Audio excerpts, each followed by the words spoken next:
आप में से लास्ट सेमेस्टर में किस किस ने स्पोर्ट्स के अंदर पार्टिसिपेट किया था? आपका नाम? जैनब। ओके, ये इंट्रा डिस्ट्रिक्ट और इंटर डिस्ट्रिक्ट कॉम्पिटिशन्स में क्या फर्क होता है? एक होता है ना इंट्रा डिस्ट्रिक्ट कॉम्पिटिशन, ठीक है, और एक होता है इंटर डिस्ट्रिक्ट कॉम्पिटिशन। क्या फर्क होता है? इंटर और इंट्रा क्या फर्क होता है?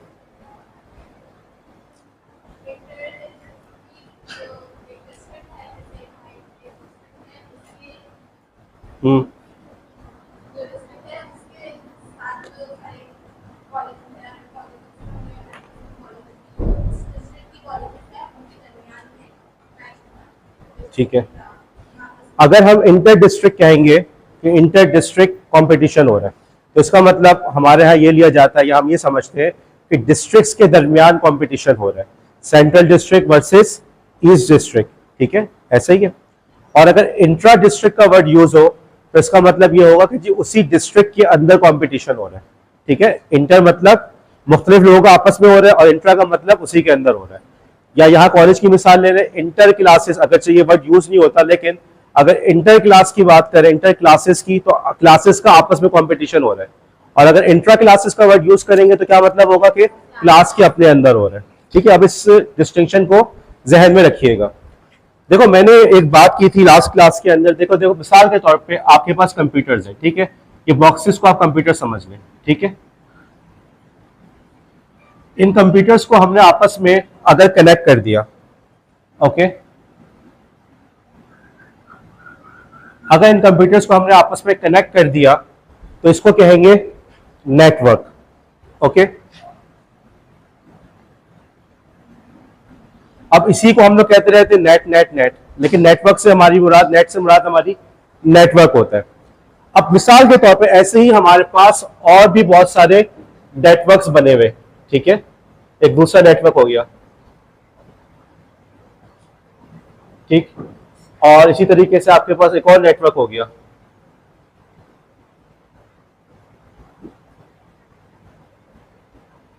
देखो, अब आप यहां पे गौर करो, इस नेटवर्क का शेप इस नेटवर्क से डिफरेंट है।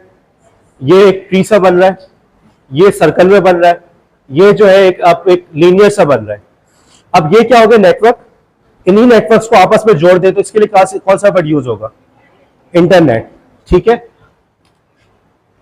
यहां से हमने कनेक्ट किया, इसको हमने इससे कनेक्ट किया, इसको हमने इससे कनेक्ट किया, ठीक है। इसके लिए हम कौन सा वर्ड यूज करेंगे? इंटर। अब देखो, ये इंटरनेट कोई जादू का लफ्ज नहीं है, या आपने अभी खुद मालूम किया कि इंटर का मतलब क्या होता है। इंटरनेट मतलब मुख्तलिफ नेटवर्क्स के आपस में कनेक्शन को इंटरनेट कहते हैं। नेटवर्क, नेट और इंटर, उनका बाहर मिल जाना, ओके। बोर्ड साफ करें बुशरा। अब हमारे यहाँ बहुत सारी टर्म्स आपस में ओवरलैप कर रही होती है, आपस में एक ही मानों में इस्तेमाल हो रही होती है। आपसे कहा जाए यार वो वेबसाइट तो व्हाट्सएप खोलना, आप क्या बोलते हैं? नेट का पैकेज नहीं है, चाहिए। कहीं पे हमारी क्लास है, नेट नहीं चल रहा, अब वहां पे हमारी मुराद होती इंटरनेट ही है। हम आगे चल के इन टर्म्स की बात करें कौन सी टर्म ज्यादा एक्यूरेट है, लेकिन हमारी लिंगो के अंदर, हमारी आम बोलचाल के अंदर अगर एक लफ्ज इस्तेमाल होने लगे, इससे अब कंफ्यूज ना हो। पीछे जो टेक्निकल वर्ड है, टेक्निकल वर्ड की हम क्यों बात कर रहे हैं? क्योंकि आप लोग कंप्यूटर लिटरेसी के स्टूडेंट हैं, ओके। आपके लिए जरूरी है कि आपको टेक्निकल टर्म्स का पता हो, ताकि आगे आप खुद भी समझ सके और समझा सके। अब देखो, एक चीज तो हमें समझ में आ गई जी भाई, ऊपर एक चीज होती है आपकी इंटरनेट, ओके। बुनियादी तौर पर देखा जाए तो इंटरनेट है क्या? कंप्यूटर्स का आपस में जुड़ जाना। अब फिर यहां पे एक बात हुई, जुड़ गए तो भाई बात कैसे करेंगे? एक और सवाल आता है, जुड़ते किस तरीके से? अभी तो हमने उस पर बात शुरू ही नहीं की, अभी तो हमने सिर्फ इस पर बात की कि जुड़ गए हैं और आपस में बात कैसे कर रहे हैं। तो यहां पे हमने बात शुरू की थी प्रोटोकॉल की, कि भाई आपस में उन्होंने जवाबित कुछ ज़ाब्ते तय किए हुए, उन ज़ाब्तों के तहत एक दूसरे से बात हो रही होती है। अब उसमें से हमने बड़े मशहूर प्रोटोकॉल्स की हमने बात की। मिसाल के तौर पे हमने बात की कि यार अगर आपने फाइल ट्रांसफर करनी है आप एफटीपी यूज करेंगे, आपने ईमेल अगर रीड करनी है तो पॉप यूज करेंगे, ईमेल सेंड करनी है एसएमटीपी यूज करेंगे, वीडियो सेंड देखनी है तो यूडीपी यूज करेंगे। मुख्तलिफ किस्म के प्रोटोकॉल्स है, मुख्तलिफ उनके काम है, सारे के सारे काम किस पे चल रहे होते हैं? इंटरनेट पे।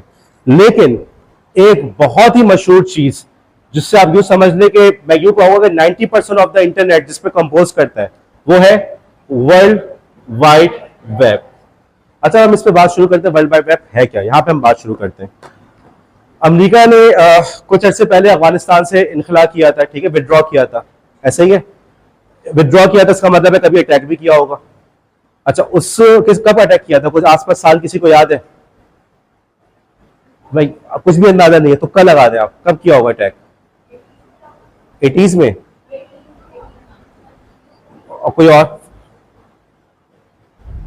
सोहा, क्या नाम है, सॉरी, हुरिया जी। 2011 में तो खैर 2000 के आसपास किया, 11 में नहीं किया था। उससे पहले अमेरिका ने इराक पे भी हमला किया था, मालूम है आपको? सद्दाम हुसैन की हुकूमत थी, उसको टॉपल किया था, सद्दाम हुसैन साहब गिरफ्तार हुए, उनको फांसी दी गई। 90s के अंदर जब आप लोग पैदा नहीं हुए थे उस वक्त गल्फ वॉर हो रही थी, ओके। इराक ने कुवैत पे हमला किया था, अमेरिका वहां पहुंचे इराक की मदद करने के लिए। उस जमाने में भी सद्दाम हुसैन साहब थे। एक बात मैं पूछना चाह रहा हूं, आपके ख्याल में इराक पे क्यों हमले किए गए?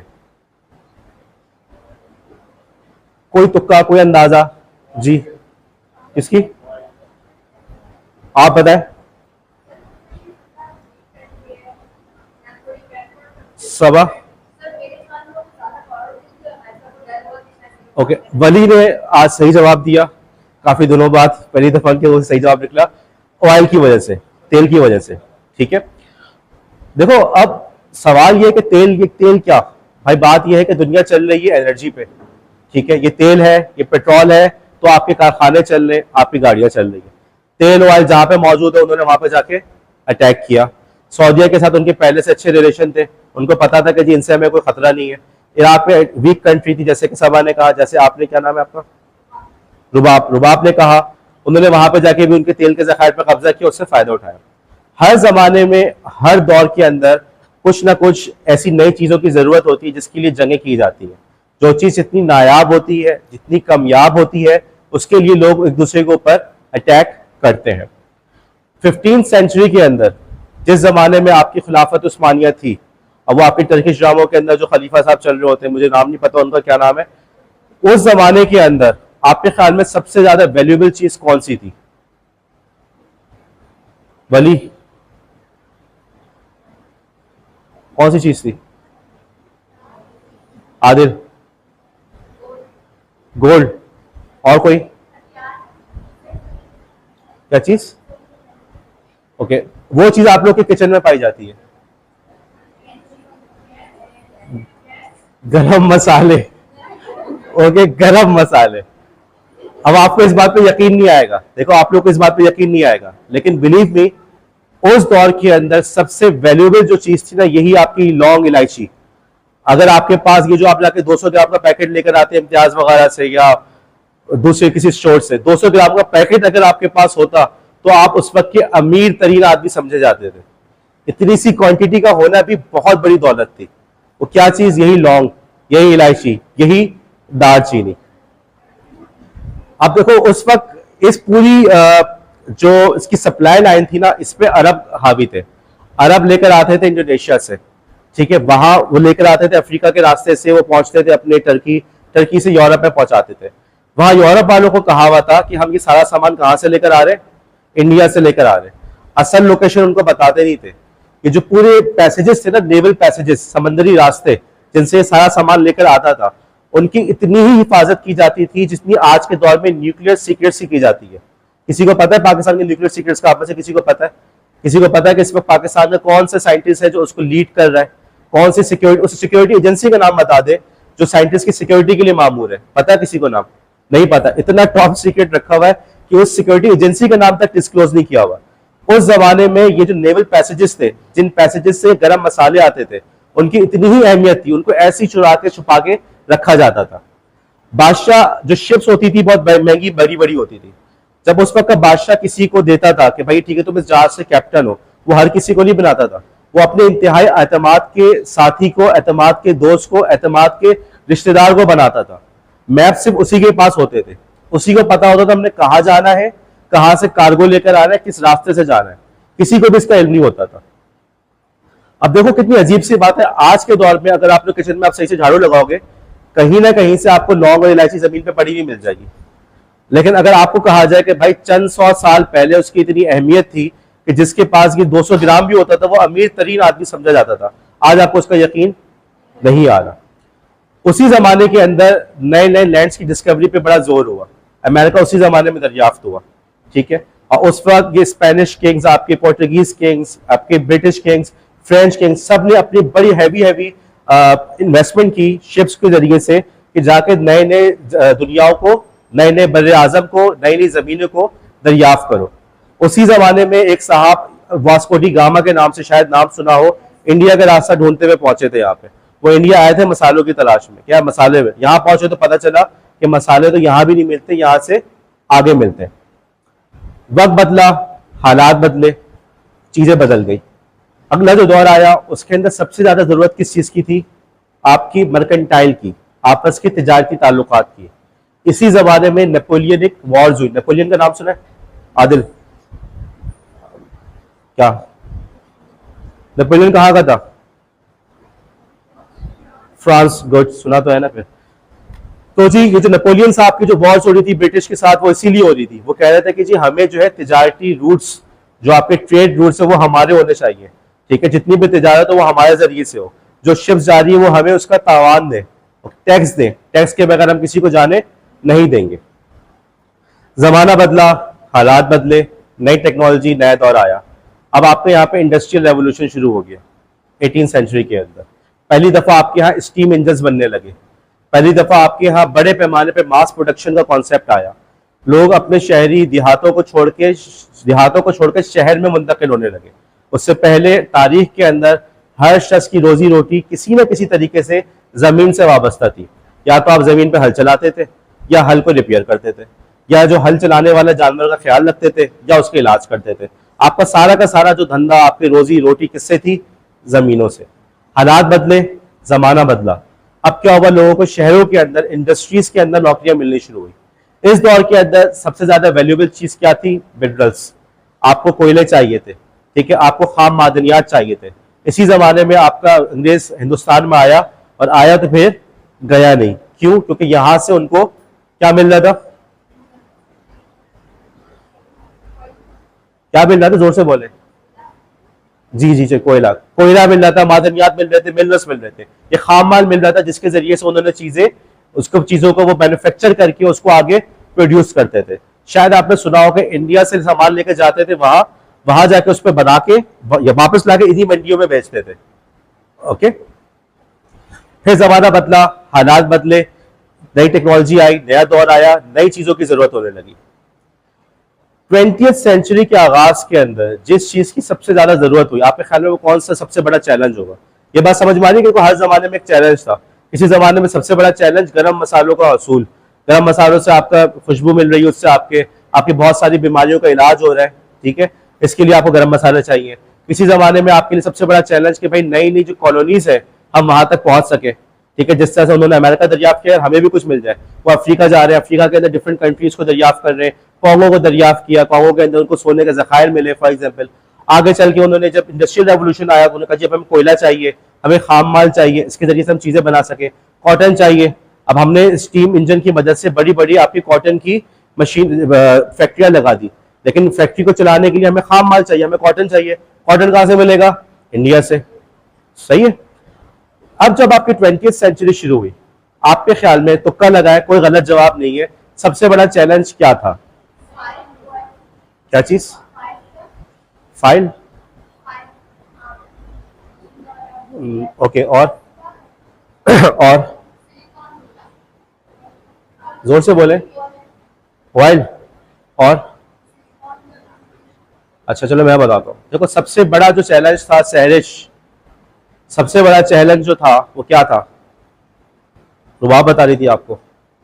सबसे बड़ा चैलेंज जब 20th सेंचुरी शुरू हुई, इंफॉर्मेशन मैनेजमेंट।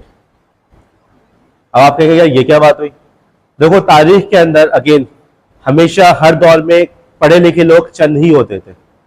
किताबें लिखने का रिवाज नहीं था, कागज तो होता ही नहीं था। आप किस पे लिखते थे? चमड़े के ऊपर, हड्डियों के ऊपर, ठीक है, मट्टी की स्लेट्स के ऊपर। उस जमाने में मैंने पहले भी बताया था कि आपके जो ये प्रीस्ट होते थे, पादरी होते थे चर्च के अंदर, राहिब होते थे, उनका काम ही होता था कि पूरी पूरी जिंदगी वो बाइबल की नकल उतार रहे हैं, उसकी नकल कर रहे हैं। सही है। जमाना बदला, हालात बदले, आपके यहाँ प्रिंटिंग प्रेस इजाद हो गया, किताबें बड़े पैमाने पर छपने लगी, जमाना और बदला, स्टीम इंजन आ गया, अब आपकी किताबें और तेजी से छपने लगी। ठीक है। साथ ही साथ आपकी रेडियो कम्युनिकेशन का दौर आ गया, अब आपस में कम्युनिकेशन हो रहा है, नंबर ऑफ बुक्स बढ़ गई, नंबर ऑफ न्यूज़पेपर बढ़ गए, नंबर ऑफ इंफॉर्मेशन बढ़ गई। लोग शहरों में, दूर दूर देहातों में रहते थे, अब लोग कहाँ रह रहे, शहरों के अंदर रह रहे, मिलके रह रहे, नंबर ऑफ पॉपुलेशन बढ़ गई, पॉपुलेशन डेंसिटी बढ़ गई। पहले अगर हम चंद लोगों के इंफॉर्मेशन चाहिए होती थी कि भाई इस गांव का वडेरा कौन है, इस गांव का जिम्मेदार कौन है, उससे जाके इंफॉर्मेशन ले ली, उससे बता दिया। अब हम शहरों के अंदर है, एक एक बिल्डिंग के अंदर सैकड़ों लोग रह रहे हैं, लिटरली सैकड़ों लोग रह रहे हैं। ठीक है। आपके पास कितने ज्यादा इंफॉर्मेशन का अंबार जमा होता जा रहा है। आपके यहाँ पे रेडियो का प्रोग्राम शुरू हो गए, अब रेडियो की जो कम्युनिकेशन हो रही है उससे भी इंफॉर्मेशन जनरेट हो रही है। रेडियो का खबरनामा अलग, 1920s तक टेलीविजन भी इजाद हो चुका था, टेलीविजन की नशरियात अलग। राइट। सबसे बड़ा मसला कि भाई हम इंफॉर्मेशन को हैंडल किस तरह से करें। माजी में अगर आपको कोई कारोबारी आदमी होता था तो वो बहुत से बहुत एक महदूद इलाके तक होता था, तजारती काफिला गया आ गया, सामान बेचा आ गया, बस इतना ही था। अब क्या होने लगे कि आपकी तारीख में पहली दफा बड़ी बड़ी कंपनीज की बुनियाद पड़ने लगी। एक ऐसे फॉर एग्जाम्पल रॉकफेलर ग्रुप था, रॉकफेलर ग्रुप ने पूरी अमेरिका के अंदर आपकी रेलवे की पट्टियां बिछाई। अब आप अंदाजा लगाए अमेरिका कितना बड़ा बर्रे आजम है। अमेरिका के अंदर मेरे ख्याल में अपने गालिबन 5 टाइम जोन है, पाकिस्तान में 1 टाइम जोन है, इंडिया जाते हैं दूसरा टाइम जोन शुरू हो जाता है, अमेरिका के अंदर गालिबन 5 टाइम जोन है, एक से तो खैर ज्यादा ही, 2-3 से ज्यादा ही है। राइट। इतना बड़ा अमेरिका कॉन्टिनेंट, अमेरिकन कॉन्टिनेंट इतना बड़ा, और उस पूरे खित्ते के अंदर वो बंदे को रेलवे लाइन बिछा रहा है। तो अब आप बताओ कि उसके लिए इंफॉर्मेशन को मैनेज करना कितना मुश्किल है। यार वहां पे कौन सा बंदा बैठा हुआ जो वहां पे रेलवे लाइन में कर रहा है, फला को मैंने सामान के लिए बुलाया था, वो सामान लेकर आया या नहीं आया, फला ने मुझे कितने में इनवाइस दी थी, किसके पास मेरी पेमेंट फंसी हुई है। इतने बड़े पैमाने पर इंफॉर्मेशन जमा हो रही है और उससे इस इंफॉर्मेशन को मैनेज करना है। ठीक है। तो अब समझ में आया 20वीं सेंचुरी के अंदर इंफॉर्मेशन मैनेजमेंट एक बहुत बड़ा चैलेंज क्यों था। तारीख में इससे पहले कभी भी इतनी सारी इंफॉर्मेशन एक साथ जमा नहीं हुई थी। अब यहां पहुंच के लोगों ने, साइंटिस्ट ने इस पे काम करना शुरू किया। अब देखो तारीखी एतबार से हमेशा हम लोग जो जिस इंफॉर्मेशन पे, जिस पैटर्न पे काम करते रहे हैं वो है बुक्स का। बुक्स के अंदर आप देखो इंफॉर्मेशन एक सीक्वेंस में होती है। पहले कौन सा होता है, चैप्टर 1, चैप्टर 2, चैप्टर 3, और अमूमन किताब को लिखने वाला इसी तरीके से तरतीब देता है कि जब आप चैप्टर 4 पे आ गए तो आपने चैप्टर 1, 2, 3 पढ़ा हुआ होगा। ठीक है, ऐसे ही होता है। और लेकिन जब इतने बड़े पैमाने पे इंफॉर्मेशन को जब आप हैंडल कर रहे हो तो कैसे करें। यहां पे एक साइंटिस्ट थे, उनका नाम था टेड नेल्सन। उन्होंने 1960s के अंदर एक कॉन्सेप्ट दिया, उस कॉन्सेप्ट का नाम उन्होंने रखा हाइपर टेक्स्ट। अभी हाइपर का मतलब क्या होता है, हाइपर का मतलब क्या होता है बेटा, गलत भी बोलो लेकिन बोलो, फास्ट और नॉर्मल से ज्यादा। ठीक है, हाइपर क्यों हो रहे हो, right, hyper speed. Okay, hyper text मतलब क्या, यह नॉर्मल टेक्स्ट होता है उससे एक कदम ऊपर, थोड़ा और बेहतर। उन्होंने ये कॉन्सेप्ट दिया 1960s के अंदर। भाई ने बोला कि यार देखो, ये जो हमारी किताबें सीक्वेंस में होती है ना, ये सीक्वेंस वाला काम नहीं चल सकता। सीक्वेंस वाला काम क्यों नहीं चल सकता, इतनी बड़ी तादाद में नई नई इंफॉर्मेशन आ रही है, हम हर चीज को अगर तरतीब देने बैठ जाए तो फिर तो हम कभी भी काम नहीं कर सकेंगे। उससे क्या होना ये चाहिए कि हमारी इंफॉर्मेशन आपस में इंटरलिंक्ड हो। ठीक है, कोई इधर जा रहा हो, अब देखो उसके बाद ये दूसरा पेज आ रहा है, लेकिन पहले पेज किसी और डॉक्यूमेंट से जाकर लिंक हो रहा है। इसका नाम, इस कॉन्सेप्ट का नाम उन्होंने रखा हाइपरटेक्स्ट। इसकी एक मिसाल विकिपीडिया है। विकिपीडिया पे जाके फॉर एग्जांपल अगर आप पाकिस्तान के बारे में सर्च करते हैं, राइट, तो पाकिस्तान के बारे में जब सर्च करते हैं तो अगला टॉपिक क्या होता है, कोई भी अगला टॉपिक नहीं होता। वो उसके अंदर बहुत सारे देखे ना, विकिपीडिया पाकिस्तान से अंदर बहुत सारे लिंक्स निकल रहे होते हैं दूसरी डॉक्यूमेंट्स के ऊपर। उसमें से एक निकल रहा होगा कायदे आजम पे, एक निकल रहा होगा इंडिया पे, एक निकल रहा होगा गांधी पे, एक निकल रहा होगा 1965 वॉर के ऊपर, राइट। अब देखो डॉक्यूमेंट्स किसी सीक्वेंस में नहीं है, एक डॉक्यूमेंट दूसरे के पास, दूसरी डॉक्यूमेंट तीसरे के पास। ये कॉन्सेप्ट था जिसका नाम रखा हाइपर टेक्स्ट। टेक्स्ट तो है, डॉक्यूमेंट टेक्स्ट में ही है, लेकिन उसके अंदर कुछ चीजों का इजाफा कर दिया तो वो क्या बन गई, हाइपर टेक्स्ट। ठीक है, अब आइंदा कभी हाइपर टेक्स्ट का लफ्ज जहन में आए तो समझ जाना कि भाई ये कोई नई चीज नहीं है, कोई बड़ी चीज नहीं है। मतलब सिर्फ इतना है कि आपस में डॉक्यूमेंट्स इंटरलिंक्ड है, सीक्वेंस से बाहर है। ओके, क्लास के अंदर हम लोग अटेंडेंस कैसे लेते हैं? अमूमन रोल नंबर के हिसाब से, ठीक है। हम लोग अपनी कंप्यूटर लिटरेसी में कैसे ले रहे होते हैं? रैंडमली ले रहे होते हैं, एक के बाद एक। क्योंकि हमने ये चीज नोट की कि सीक्वेंस में लो तो जिनकी नंबर देर से आ रहा होता है वो आराम से बैठ के बातें कर रहे होते हैं, या जिनकी अटेंडेंस हो चुकी होती है वो बातें कर रहे होते हैं। लेकिन अगर हम रैंडमली लेंगे तो किसी को नहीं पता कि उसका नाम किस वक्त आ जाएगा। हाइपरटेक्स्ट की मिसाल हुई है, हुई ना, आपस में कुछ सीक्वेंस नहीं है, हम इधर से उधर उसमें जब मार रहे हैं। अब यहाँ पे मैं क्लास को अब क्लोज करूंगा, ठीक है। मेरे ख्याल में काफी सारी बातें हमने डिस्कस कर ली। कल हम लोग अगली बात करेंगे वर्ल्ड वाइड वेब के बारे में। ओके, हम शुरू करेंगे यहीं से, हाइपरटेक्स्ट से, कि हाइपरटेक्स्ट क्या था, और यहीं से हम आगे चलेंगे। अब एक दो बातें और भी हैं। बिल फर्स्ट, अगर आमना आपसे ये कहे कि मैं हॉस्पिटल जा रही हूँ, और आप पूछें कि आमना क्यों जा रही हूँ, और आमना कहे कि मेरा पर्स फट गया सिलवाने जा रही हूँ, तो what will be your response? ठीक है। आदिल कहे मेरी बाइक की हवा निकल गई है, ओके, मैं इसलिए कॉलेज जा रहा हूँ, तो आप लोग क्या करेंगे? ऐसा ही। क्या कॉलेज में जाके कोई है जो फूके मार मार के उसको भरेगा? क्यों, उसमें हंसने वाली बात क्यों आ रही है? जो चीज जहां पर है वहीं पर रखनी चाहिए। हॉस्पिटल जाके आप ये नहीं बोलेंगे कि भाई मेरा पर्स सी दो, कॉलेज जाके आप ये नहीं कहेंगे प्रिंसिपल साहब हवा भर दें, राइट, गलत जगह पर आ गए।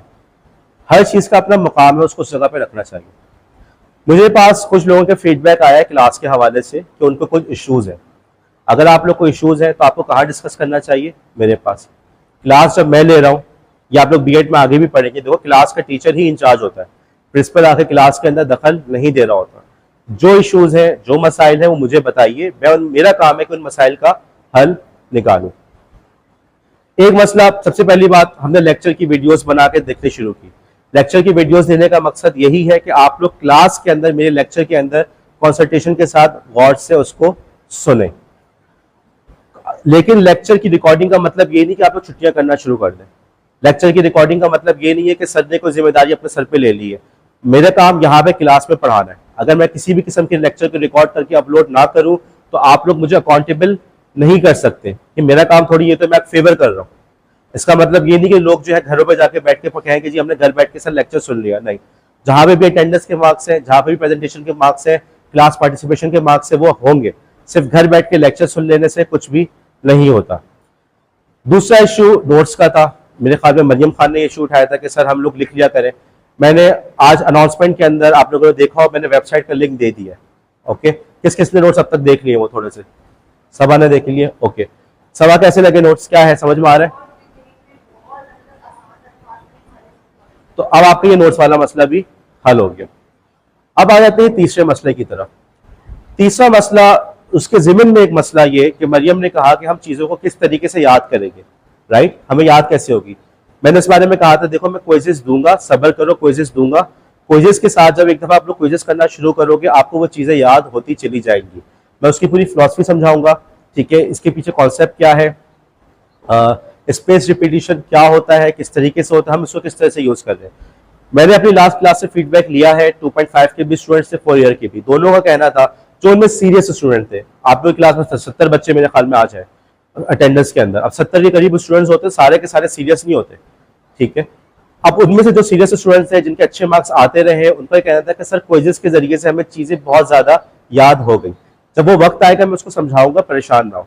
कल मेरी कोशिश है, पूरी कोशिश है, कल हम पहला क्विज कंडक्ट करें। मैं चाह रहा हूं कल क्विज कंडक्ट करें। अब यहाँ पे किसी ने ये कहा कि सर डेटा पैकेज का इशू है, या सर बाज लोग अफोर्ड नहीं कर सकते। अब ये मसला आप लोग इधर से उधर क्यों कर रहे हैं? आप लोग मुझे आके बताइए। लास्ट सेमेस्टर हमारे पास एक स्टूडेंट थे, उन्होंने कहा कि जी मैं मोबाइल भी अफोर्ड नहीं कर सकती, मेरे पास कंप्यूटर भी नहीं है और मैं मोबाइल भी अफोर्ड नहीं कर सकती। हमने उनके लिए फिर कुछ चीजें अरेंज की थी। 2 ऐसे स्टूडेंट्स मेरे पास आ चुके हैं पिछले सेमेस्टर्स में, हमने उनके लिए चीजें अरेंज करके दी हैं। डेटा पैकेज का इशू था, हमने उसको भी अरेंज करके दिया।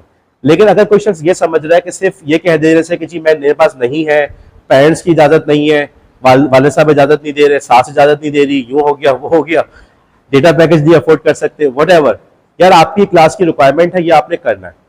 अगर आप कल ये कहें कि सर मैं प्रैक्टिकम पे नहीं जा सकती, मेरे जो है ना हस्बैंड या मेरे फला मुझे अलाउ नहीं करे, फादर अलाउ नहीं करे, तो आप क्या कहेंगे? क्या टीचर आपको नंबर दे देगा? वो आपकी रिक्वायरमेंट है। कंप्यूटर लिटरेसी क्लास के अंदर आपके पास डेटा पैकेज का होना, स्मार्टफोन का होना रिक्वायरमेंट है। आपके साथ कोई इश्यूज है, आप आके मुझसे बात करें, इधर उधर ये ना करें कि हॉस्पिटल जाके डॉक्टर से बोले कि मेरा बैक सी दो, ओके, और मोची से जाके कहें कि मेरे सर में दर्द हो रहा है। अब कल की क्लास के अंदर देखिए आप सब के सब क्विज अपने स्मार्टफोन लेकर आए। कल मैं क्लास में आने के बाद सबसे पहले मैं शुरू करूंगा, इन टॉपिक्स को आगे लेकर चलूंगा। WW क्या है, ठीक है, काश के हम लोग आज इस टॉपिक को कवर कर लेते, लेकिन बहरहाल हाइपरटेक्स्ट क्या है, हाइपरटेक्स्ट के बाद हम बात करेंगे WWW की, फिर हम HTTP प्रोटोकॉल की बात करेंगे, इस तरह से हम आगे चलेंगे वहां से। इसके अलावा कल ही हम लोग इंशाअल्लाह ताला क्विज लेंगे। क्विज के अंदर 20 क्वेश्चन होंगे, ठीक है। क्विज आप लोग अपेयर करेंगे अपने मोबाइल फोन से, तो मोबाइल फोन लेकर आना है, डेटा पैकेज लेकर आना है।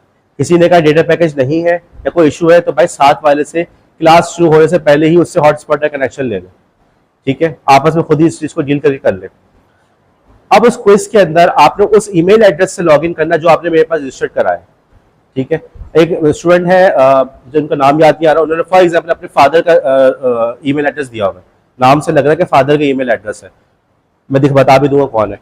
अब देखो कल अगर वो आती है क्विज देने के लिए, तो उनके लिए जरूरी है कि उसी ईमेल एड्रेस से लॉगिन करें वो। ये कोई इतना बड़ा मसला नहीं होता। अगर आप लोग ने अपने मोबाइल की सेटिंग्स के अंदर गूगल अकाउंट के अंदर वो अकाउंट को सेट किया हुआ है, तो आपके लिए कुछ अलग से काम करने की जरूरत नहीं है।